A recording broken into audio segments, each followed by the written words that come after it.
So guys, let's see what we are going to be expecting for the day on GBP USD.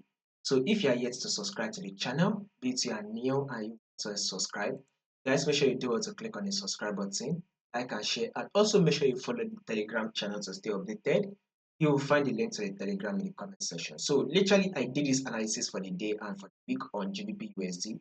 I told you guys clearly, I told you guys something, and it is very clear that markets will reject from this support level, right? If you've not watched the analysis that I did to this prediction, you can go back to watch it. I told you guys clearly that markets will reject from this support level. And guess what market did?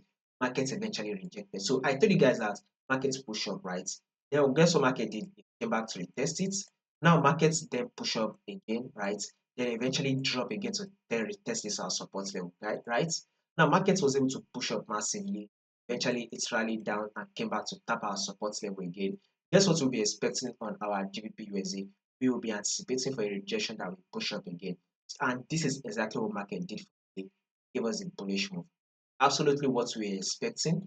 Now with this movement right here, guys, for the day, we should be expecting GBP USD to give us a bullish move for which is for Tuesday. Because if you see this, this is the movement that market did give us. Now expect a pullback and then another push up. So guys, a pullback and one more push up is what we'll be expecting for the day on our GBP USD.